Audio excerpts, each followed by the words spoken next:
सफाई एक मिशन होना चाहिए था और मोदी जी ने जब नारा दिया तो हमें भी लगा मिशन है, हम भी कूद पड़े उसमें। आपसे झाड़ू छीन लिया लेकिन मोदी जी ने। पर वो मिशन की जगह सेलिब्रेशन में तब्दील हो गया, तो हम क्या करें? झाड़ू छीन लिया लेकिन मोदी जी ने। अब तो मोदी जी कह रहे हैं भैया झाड़ू ही साफ कर पाएगी और कोई साफ नहीं कर पाएगा। देखिए ये तो अभी आने वाला चुनाव 1 महीने के अंदर रिजल्ट आने वाला है।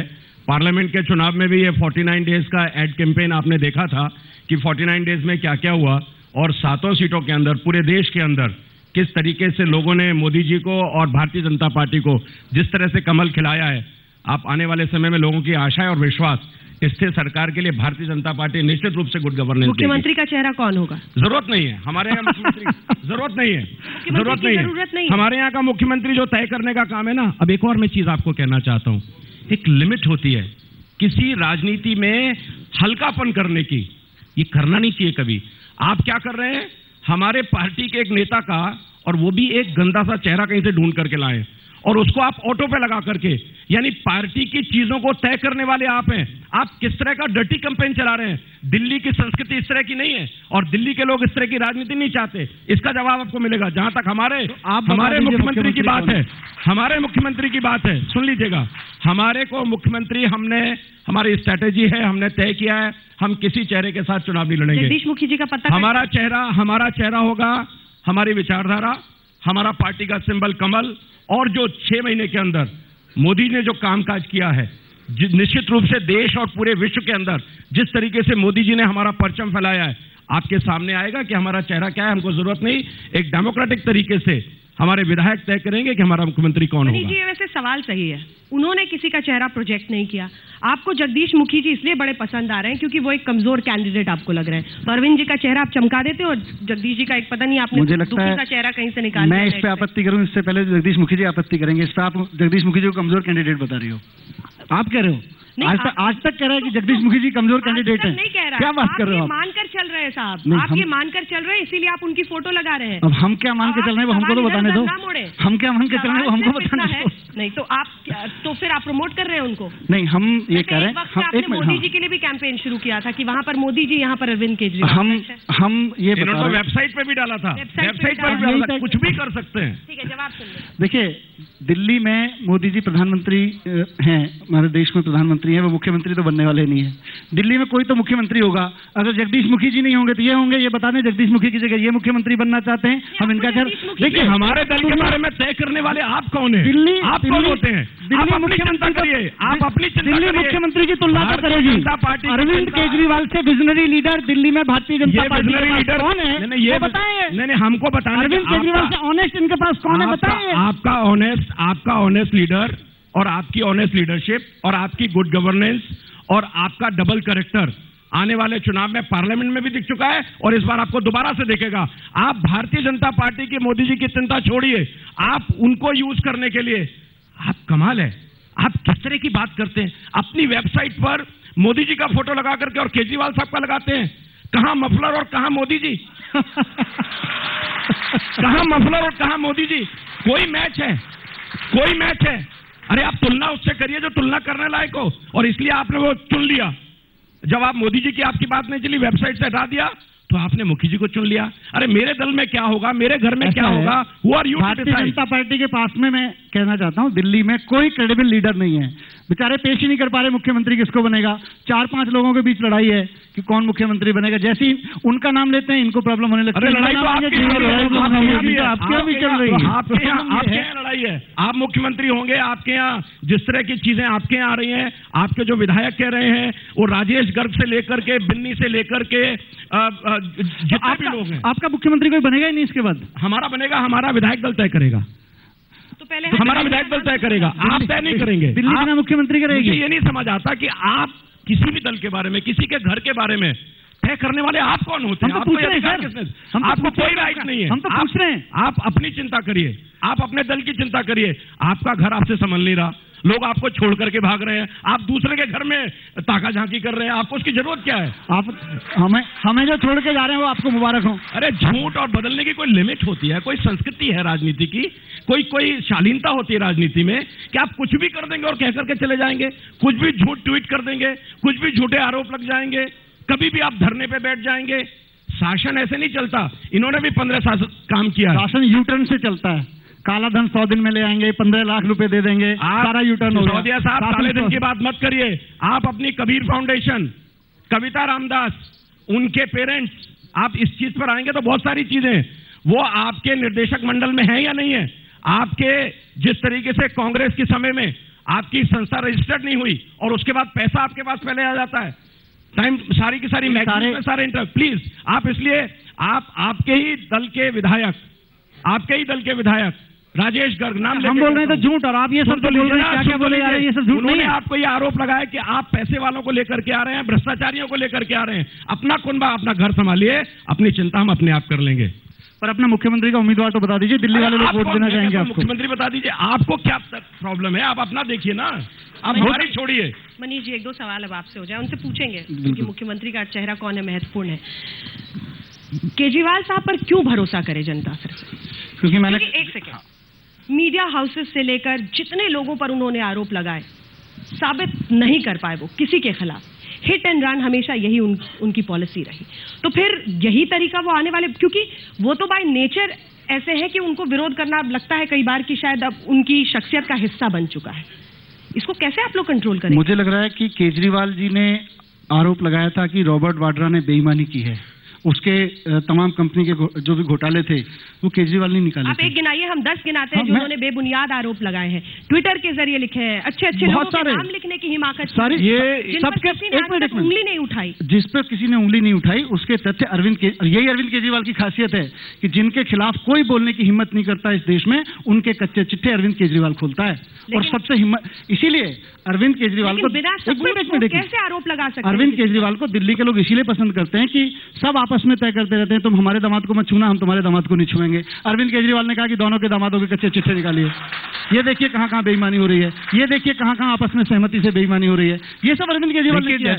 एक मिनट, सिर्फ इतना ही नहीं है, अरविंद केजरीवाल के पास में दिल्ली के लिए जो विजन है, मुझे बताएं कि भारतीय जनता पार्टी के पास कौन से नेता के पास वो विजन है दिल्ली का, दिल्ली के महिलाओं की सुरक्षा के लिए, दिल्ली के स्कूल कॉलेजेस के लिए और दिल्ली में करप्शन फ्री हाईटेक गवर्नेंस के लिए। मुझे एक लीडर बता दीजिए जो इनके पास विजन हो। के अंदर आपने कोई भी टेंजेबल काम, मैं आपसे कहता हूं, आपने 49 दिन के अंदर आपके पास डिपार्टमेंट था एजुकेशन, आपके जितने भी लोग हैं, इन 3 बातों के अलावा जो बार बार आप कहते हैं, जिसके बारे में डिबेट में बहुत समय लगेगा, अगर उसके लॉजिस्टिक में हम जाएंगे कि पानी के लिए आपने क्या बताना चाहता हूं, टेंजेबल पूछ रहे हैं और बीच में जंप कर रहे हैं बार-बार, तो आई एम सॉरी बट मुझे जंप करना पड़ेगा। मेरा कहना है कि 49 दिन में, ये लोग सब जानते हैं दिल्ली के लोग, 49 दिन में आपने जो जिस विजन की बात कर रहे हैं, यही आपका विजन है।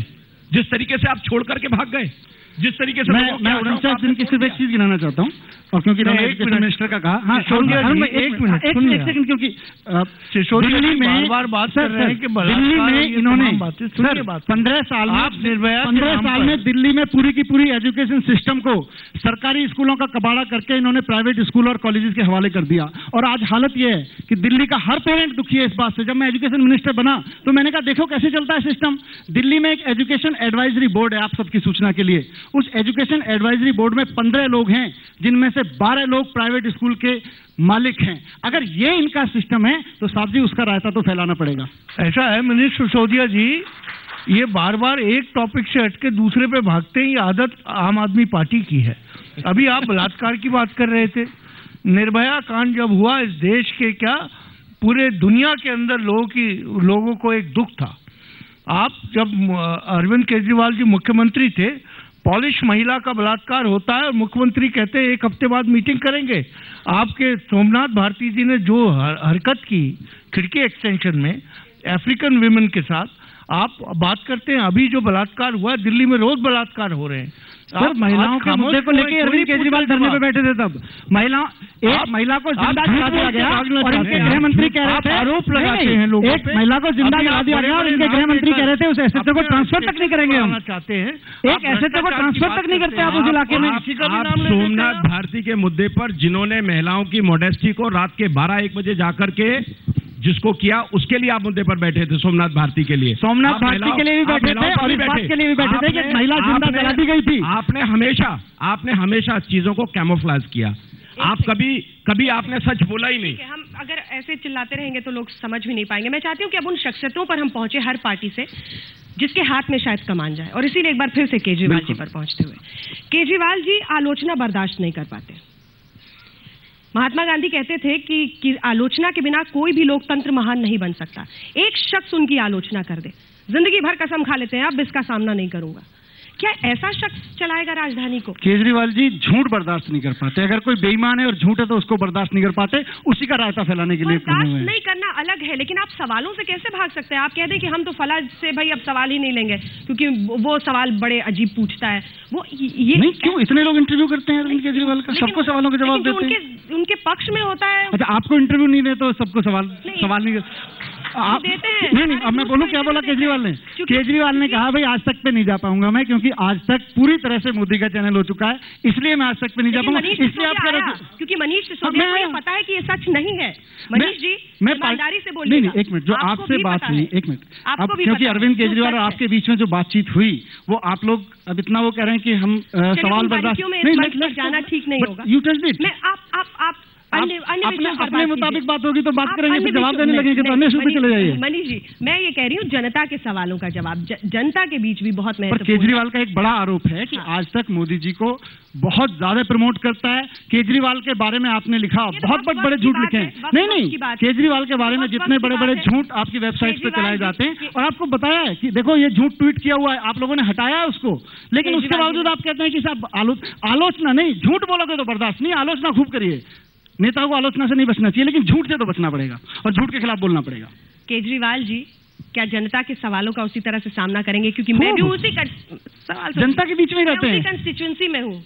मैंने तो अभी दर्शन नहीं किया उनके कई दिनों से। आप जाइए, जनता के बीच में रहिए ना। आप स्टूडियो में बैठी रहती है तो कैसे पता चलेगा? जैसे चुनाव का अनाउंस होगा, जी नहीं, चुनाव अनाउंस होगा उसके बाद वो ऑटो हमारे घर के आगे से गुजरेगा और तब वो आएंगे सरोजनी नगर और लक्ष्मीबाई नगर में। नदारत है बहुत। अरविंद केजरीवाल कम से कम रोजाना 4 तो सभाएं कर रहे हैं, वो जनता के बीच में ही कर रहे हैं, टेलीविजन स्टूडियो में बैठ के थोड़ी कर रहे हैं। चलिए ठीक है, आप कह रहे हैं तो यही मानकर आगे बढ़ेंगे। अब सतीश उपाध्याय जी बीजेपी की तरफ से जो चेहरा होगा वो महत्वपूर्ण है। हरियाणा में आए खट्टर जी, एक रामपाल जी आए, नचा दिया पूरे हरियाणा को। खप पंचायतों की बात होती है तो साहब कहते हैं कि इम्पोर्टेंट है सुप्रीम कोर्ट का, चाहे जो भी खप पर नजरिया हो। तो मुख्यमंत्री कौन होगा ये महत्वपूर्ण है। मोदी जी के नाम पर आप सीट ले आइए और कहिए कि अब तो हम भाई इनको बना देंगे मुख्यमंत्री। क्यों नहीं? चेहरा जब आपने डॉक्टर हर्षवर्धन को पिछली बार पोर्ट्रे किया था तो दिल्ली मोदी जी तो चलाएंगे नहीं, मुख्यमंत्री चाहिए होगा, चेहरा क्यों नहीं? देखिए, हर पार्टी कौन होगा चेहरा? हर पार्टी को और भारतीय जनता पार्टी, हमको ये अपना अधिकार है और ये डेमोक्रेसी है कि हम चुनाव की और अपने इलेक्शन की स्ट्रेटेजी को, अपनी रणनीति को किस तरीके से बनाएं। हमने हरियाणा में भी चेहरा नहीं रखा, हमने महाराष्ट्र में भी नहीं रखा, हमने झारखंड में भी नहीं रखा, हमने जम्मू कश्मीर में भी रखना। ये हमारे ऊपर कोई, जब हमने ये तय किया है कि इसको हम नहीं करेंगे, और ये भी जरूरी नहीं है कि पिछली बार हमने तय किया था और इस बार भी हमको करना है। और इसलिए हम अपना जो हमारा काम का आधार है, जिस तरीके से, जिस नीति से हम काम करते हैं, जिस दिशा से हम काम करते हैं, उसके आधार पर हमने ये तय किया है कि हम किसी को मुख्यमंत्री का चेहरा लेकर के नहीं आएंगे। भारतीय जनता पार्टी जो डेमोक्रेसी के हिसाब से जो हमारे विधायक हैं, हम आएंगे तो वो निश्चित रूप से अपने नेता का चयन करेंगे। कौन होगा मुख्यमंत्री? मैंने कहा ना, टफ कंपटीशन। मैंने कहा ना, ये प्रोबेबिलिटी का सवाल। जनता जाने तो कि कौन बैठेगा उस कुर्सी पे, कौन बैठ सकता है। मैंने कहा ना कि जब जैसे ही ये चुनाव खत्म होगा, विधायकों का बैठक होगा, विधायक दल तय करेगा कि नेता कौन होगा। ये विश्वास रखिए, आप ये विश्वास रखिए कि जो मोदी जी ने कहा है और जो मोदी जी देश के लिए कर रहे हैं, उसी तरीके से एक बहुत शानदार, स्थिर, टिकाऊ, कहने वाली और करने वाली एक ट्रांसपेरेंट गवर्नमेंट दिल्ली को मिलेगी। टिकाऊ शब्द आजकल बहुत महत्वपूर्ण हो गया है दिल्ली के कॉन्टेक्स्ट में।